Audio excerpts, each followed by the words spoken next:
ಹುಬ್ಬಳ್ಳಿ ಯುವತಿ ಅಂಜಲಿಯ ಹಂತಕ ದಾವಣಗೆರೆಯಲ್ಲಿ ಹೇಗೆ ಅರೆಸ್ಟ್ ಆಗಿತ್ತ ಅನ್ನೋದರ ಡೀಟೇಲ್ಸ್ ಅನ್ನು ನಾವು ಬೆಳಗಿನಿಂದ ಕೊಡ್ತಾ ಇದ್ವಿ. ಈ ವಿಚಾರಕ್ಕೆ ಸಂಬಂಧಪಟ್ಟಂತೆ ಅವರ ಸಹೋದರಿ ಬಹಳಷ್ಟು ಆಕ್ರೋಶವನ್ನ ವ್ಯಕ್ತಪಡಿಸ್ತಾ ಇದ್ದಾರೆ. ಕಾರಣ ಆತನಿಗೆ ಆಸ್ಪತ್ರೆಗೆ ಸೇರಿಸಿ ಚಿಕಿತ್ಸೆಯನ್ನ ಯಾಕೆ ಕೊಡ್ತಾ ಇದ್ದೀರಿ ಅನ್ನೋದು ಆಕೆಯ ಪ್ರಶ್ನೆ ಆಗ್ತಾ ಇದೆ. ನಮ್ಮ ಅಕ್ಕ ನರಳಿದಂತೆ ಆತ ಕೂಡ ನರಳಿ ಸಾಯಲಿ ಅಂತ ಕೂಡ ಆಕೆ ತನ್ನ ಆಕ್ರೋಶದ ನುಡಿಗಳನ್ನ ಆಡಿದ್ದಾರೆ. ನಮ್ಮ ಅಕ್ಕ ನರಳಿದಂತೆ ಆತ ಕೂಡ ಸಫರ್ ಮಾಡಬೇಕು, ನಮ್ಮ ಅಕ್ಕನ ರಕ್ತ ಹರಿದಷ್ಟು ಅವನ ರಕ್ತ ಕೂಡ ಹರಿಲಿ. ವಿಶ್ವನಿಗೂ ನಮ್ಮ ಅಕ್ಕನಿಗೂ ಯಾವುದೇ ಸಂಬಂಧ ಇಲ್ಲ, ಆಕೆ ಸತ್ತ ಮೇಲೆ ಕತೆಗಳು ಹುಟ್ಟುತ್ತಾ ಇದೆ. ವಿಶ್ವನ ಕೆಟ್ಟ ಮನಸ್ಥಿತಿಗೆ ನಮ್ಮ ಅಕ್ಕ ಬಲಿಯಾಗಿದ್ದಾಳೆ ಅಂತ ಪಬ್ಲಿಕ್ ಟಿವಿ ಜೊತೆಗೆ ಮಾತಾಡ್ತಾ ಮೃತ ಅಂಜಲಿ ಸಹೋದರಿ ಯಶೋಧ ಅವರು ಆಕ್ರೋಶದ ನುಡಿಗಳನ್ನ ವ್ಯಕ್ತಪಡಿಸಿದ್ದಾರೆ. ಅಂಜಲಿ ಅವರ ಸಹೋದರಿ ಹೇಳ್ತಾ ಇರುವಂತಹ ವಿಚಾರ ಇದು. ಆ ವಿಶ್ವ ಏನ್ ಕ್ಲೇಮ್ ಮಾಡ್ತಾ ಇದ್ದಾನಲ್ಲ, ನಾವು ಪ್ರೀತಿ ಮಾಡ್ತಾ ಇದ್ವಿ, ನಾವು ಜೊತೆಗಿದ್ವಿ, ಮದುವೆ ಆಗಿದ್ವಿ ಅಂತೆಲ್ಲ, ಅದನ್ನೆಲ್ಲ ಕೂಡ ಅಲ್ಲಗಳಿತಾ ಇದ್ದಾರೆ ಸಹೋದರಿ. ಜೊತೆಗೆ ಆತನನ್ನ ನಡೆಸ್ಕೊಳ್ತಾ ಇರೋ ರೀತಿ ಬಗ್ಗೆ ಕೂಡ ಅವರಿಗೆ ಅಸಮಾಧಾನ ಇದೆ. ನನ್ನ ಅಕ್ಕನನ್ನ ಬಲಿ ಪಡೆದಿರುವಂತಹ ವ್ಯಕ್ತಿಯನ್ನ ಯಾಕೆ ನೋಡ್ಕೊಳ್ಬೇಕು, ಯಾಕೆ ಆಸ್ಪತ್ರೆಯಲ್ಲಿ ಚಿಕಿತ್ಸೆ ಕೊಡಬೇಕು, ಅವರನ್ನ ನಮ್ಗೆ ಒಪ್ಪಿಸ್ಲಿ ಅನ್ನೋದು ನಿನ್ನೆಯಿಂದ ಕೂಡ ಅವ್ರು ಡಿಮ್ಯಾಂಡ್ ಆಗ್ತಾ ಇದೆ. ಚೆನ್ನಮ್ಮ ಸರ್ಕಲ್ಗೆ ಕರ್ಕೊಂಡು ಬರ್ಲಿ, ಆತನನ್ನ ಎನ್ಕೌಂಟರ್ ಮಾಡಬೇಕು ಅಂತ ಕೂಡ ಕುಟುಂಬ ಬಯಸ್ತಾ ಇದೆ.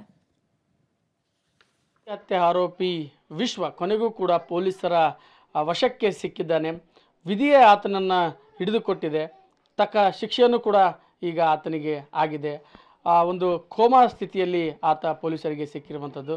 ಸೊ ಇದ್ರ ಬಗ್ಗೆ ಆ ಅಂಜಲಿ ಮನೆಯವರು ಏನು ಹೇಳ್ತಾರೆ ಅನ್ನೋದನ್ನು ಕೇಳ್ತೀನಿ. ಈಗ ಅವರ ಸಹೋದರಿ ನನ್ನ ಜೊತೆ ಇದ್ದಾರೆ. ಕೊನೆಗೂ ವಿಶ್ವ ಸಿಕ್ಕಿದ್ದಾನೆ, ಆತನ ಸ್ಥಿತಿ ಈಗ ಕೋಮಾ ಸ್ಥಿತಿ ಇದೆ, ಏನು ಹೇಳ್ತೀರಮ್ಮ? ಕೋಮಾ ಸ್ಥಿತಿಯಾಗ ಅದನ್ರಿ, ಟ್ರೀಟ್ಮೆಂಟ್ ಕೊಡಬಾರ್ದಿತ್ತು ರೀ, ಹಂಗೆ ನರಳಿ ಸಾಯ್ಬೇಕಿತ್ತು. ನಮ್ಮ ಅಕ್ಕನ ರಕ್ತ ಹೆಂಗೆ ಹರ್ಸ್ಯಾನ್ರಿ, ಅವ ಹಂಗೆ ಹರಿಬೇಕಿತ್ತು ಅವ್ನ ರಕ್ತ. ಎದಕ್ಕೆ ಟ್ರೀಟ್ಮೆಂಟ್ ಎದಕ್ಕೆ ಕೊಡ್ಸಕ್ಕೆ ಹೋದ್ರಿ? ಈಗ ನಮ್ಮ ಅಕ್ಕ ಬೇಕಾದ್ಲ, ಮುಂದಿನ ಹುಡುಗಿಯರು ಅದಾರ ರೀ, ದೇಶದಾಗ ಹುಡುಗಿಯರು ಅದಾರ, ಮುಂದೆ ಅವ್ರಿಗೂ ಮಾಡಲ್ಲ ಅಂತ ಏನು ಗ್ಯಾರಂಟಿ ಅವ? ಹಿಂಗೆ ಬಿಟ್ರೆ ಅವ್ರು ಟ್ರೀಟ್ಮೆಂಟ್ ಕೊಡಬಾರ್ದಿತ್ತು ಅಂದೆ ನೋಡ್ರಿ ನಾ. ಈಗ ಅವನು ಕೂಡ ಅಲ್ಲಿ ಟ್ರೈನಲ್ಲಿ ಒಂದು ಹುಡುಗಿಗೆ ಒಂದು ಹೆಣ್ಮಗಳಿಗೆ ಚಾಕು ಹಾಕಕ್ಕೆ ಹೋಗಿ ಸಿಗಾಕೊಂಡು ಜನನೇ ಹೊಡೆದಿರುವಂಥದ್ದು, ಅಲ್ಲಿ ತಪ್ಸ್ಕೊಂಡು ಹೋಗಿ ಅಲ್ಲಿ ಟ್ರೈನ್ ಹಳಿ ಮೇಲೆ ಬಿದ್ದು ತಲೆ ಹೊಡೆದಿರುವಂಥದ್ದು. ಅಂದ್ರೆ ಅಲ್ಲಿಯೂ ಕೂಡ ಹೆಣ್ಮಕ್ಳಿಗೆ ತೊಂದರೆ ಕೊಡುವಂಥ ಕೆಲಸ ಮಾಡಿ ನೀವೆಲ್ಲಾರ ನಾತೀರಿ ನಮ್ಮ ಅಕ್ಕ ಪ್ರೀತಿ ಮಾಡಿಲ್ಲ ಅಂತ. ಆ ಹುಡುಗಿನೂ ಪ್ರೀತಿ ಮಾಡಿದ್ಲಿ. ಈಗ ನಮ್ಮ ಆ ಹುಡುಗಿಗೆ ಚಾಕು ಹಾಕೋ ಆಕಿನೂ ಪ್ರೀತಿ ಮಾಡಿದ್ಲ, ಅವ್ನಿಗೆ ಮಾಡಿದ್ದಿಲ್ಲ ಇಲ್ರಿ, ಮಾಡಿದ್ದಿಲ್ಲ. ಆದರೂ ಚಾಕು ಹಾಕಕ್ಕೆ ಹೋದವ. ಯಾವ ಕಾರಣಕ್ಕೆ?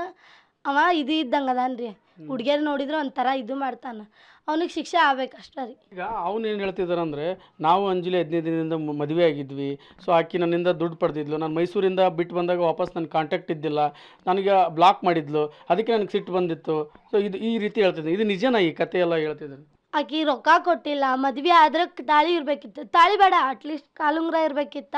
ಆಕಿನ ಮುಂದೆ ಹೇಳ್ಕೊತಿದ್ಲ, ಆಕೇನು ಹೊರಗಿನಕ್ಕಲ್ಲ, ಸ್ವಂತ ಅಕ್ಕಾರಿ, ತಂಗಿಯರ್ ಮುಂದೆ ಹೇಳಲ್ಲ ಅಕ್ಕಿ, ತನ್ನ ಕಷ್ಟ ಸುಖ ಎಲ್ಲ ಹಂಚ್ಕೋತಾಳೆ ನಮ್ಮ ಮುಂದೆ.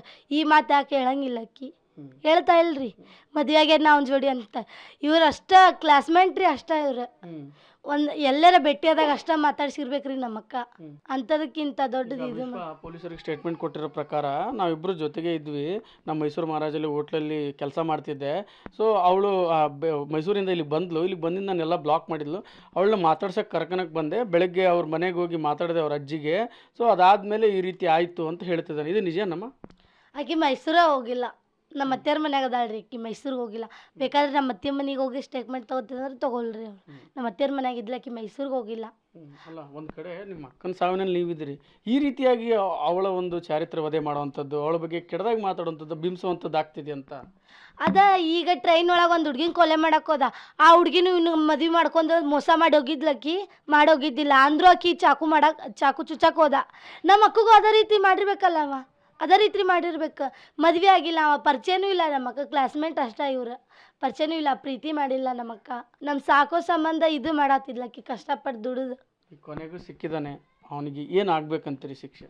ಶಿಕ್ಷೆ ಕೊಡ್ಬೇಕ್ರಿ ಅವ್ನಿಗೆ, ಎನ್ಕೌಂಟ್ರ ಮಾಡಬೇಕು, ಇಲ್ಲ ಅವ ಹಂಗೆ ನರಳಿ ಸಾಯ್ಬೇಕು.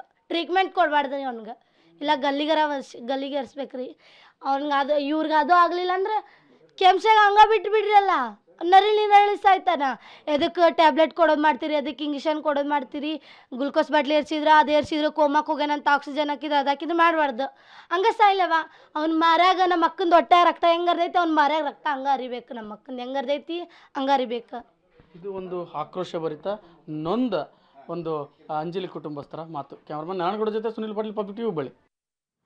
ಅಂಜಲಿ ಸಹೋದರಿ ಯಶೋಧ ಅವರ ಸ್ಟೇಟ್ಮೆಂಟ್ ಇದು. ಅವರು ಬಹಳಷ್ಟು ಕ್ಲಿಯರ್ ಆಗಿ ಹೇಳ್ತಾ ಇದ್ದಾರೆ, ನನ್ನ ಅಕ್ಕನಿಗೂ ಆತನಿಗೂ ಯಾವುದೇ ಸಂಬಂಧ ಇರಲಿಲ್ಲ, ಜಸ್ಟ್ ಕ್ಲಾಸ್ಮೇಟ್ ಆಗಿದ್ದ, ಜೊತೆಗೆ ಆತ ಹೇಳೋ ರೀತಿ ಮದುವೆ ಗಿದುವೆ ಎಲ್ಲವೂ ಕೂಡ ಸುಳ್ಳು, ಪ್ರೀತಿ ಪ್ರೇಮ ಯಾವುದೂ ಇಲ್ಲ ಅನ್ನೋದನ್ನ ಅಲ್ಲಗಳಿತಾ ಇದ್ದಾರೆ.